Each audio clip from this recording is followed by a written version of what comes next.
बिहार के मुख्यमंत्री नीतीश कुमार तकरीबन 24 घंटे दिल्ली में रहने के बाद पटना लौट आए हैं। रविवार को वो दिल्ली रवाना हुए थे। सोमवार की देर शाम नीतीश कुमार लौट आए। आधिकारिक तौर पर उनकी दिल्ली यात्रा का न तो कोई मकसद बताया गया और न वहां उनकी गतिविधियों का कोई ब्यौरा ही सामने आया है।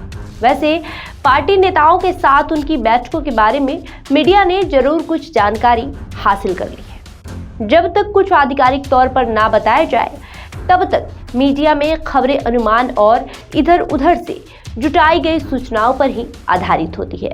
अटकलों और अनुमानों की कयासबाजी भी शुरू हो जाती है। बहरहाल नीतीश कुमार के दिल्ली दौरे के बारे में जो कयास लगाए जा रहे हैं उन्हें एक बारगी खारिज भी नहीं किया जा सकता, इसलिए कि इनके तर्क ही कयास के आधार बनते हैं। तो आइए आपको बता देते हैं कि क्या क्या कयास लगाए जा रहे हैं जिस वजह से नीतीश कुमार का ये दिल्ली दौरा हुआ।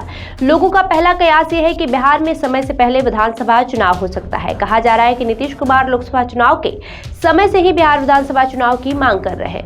प्रशांत किशोर की जन स्वराज की लॉन्चिंग भी नीतीश कुमार को बेचैन किए हुए है।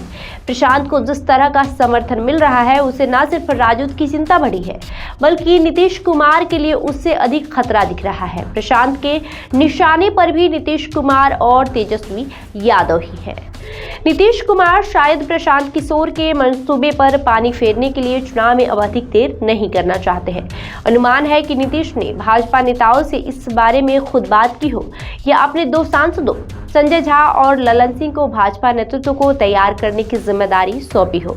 दूसरी संभावना इसलिए अधिक दिखती है कि संजय झा और ललन सिंह से नीतीश ने दिल्ली में लंबी बैठकें की। नीतीश कुमार की यात्रा का दूसरा मकसद झारखंड चुनाव हो सकता है। झारखंड में भी जदयू एनडीए का हिस्सा बनकर चुनाव लड़ रहा है। सीटों के बंटवारे की बात भी नीतीश ने की होगी। निर्दलीय से जदयू में आए सरयू राय के चुनाव क्षेत्र को लेकर भी मामला फंस रहा है। सरयू राय जमशेदपुर पूर्वी से विधायक है। उन्होंने भाजपा के पूर्व सीएम और अभी ओडिशा के राज्यपाल रघुवर दास को हराया था। रघुवर अपने परिवार के किसी सदस्य के लिए जमशेदपुर पूर्वी की सीट चाहते हैं। ये पेच भी नीतीश ने इस यात्रा में शायद सुलझाया होगा। सीटों की संख्या भी तय करनी थी। जदयू को भाजपा 2-3 सीटें ही देना चाहती है। एक कयास ये भी लग रहा है कि बिहार में मंत्रिमंडल विस्तार होना है। शायद नीतीश ने इस पर भी मंत्रणा की हो। बिहार में तो ये लंबे समय से प्रस्तावित है। अभी सिर्फ 30 मंत्री हैं जबकि 36 बनाए जा सकते हैं। भाजपा के प्रदेश अध्यक्ष और नीतीश मंत्रिमंडल के सदस्य दिलीप जायसवाल ने तो पखवाड़े भर पहले ही संकेत दे दिया था कि कैबिनेट विस्तार इसी महीने हो जाएगा। हालांकि पितृपक्ष में कोई शुभ काम नहीं होता है और अभी पितृपक्ष चल रहा है।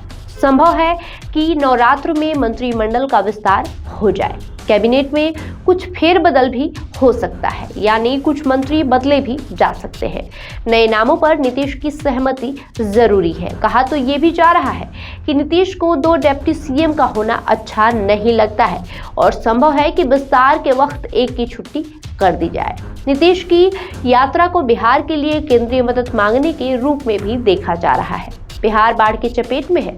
केंद्र सरकार ने पहले से ही बाढ़ग्रस्त क्षेत्र के लिए बजट का प्रावधान किया है।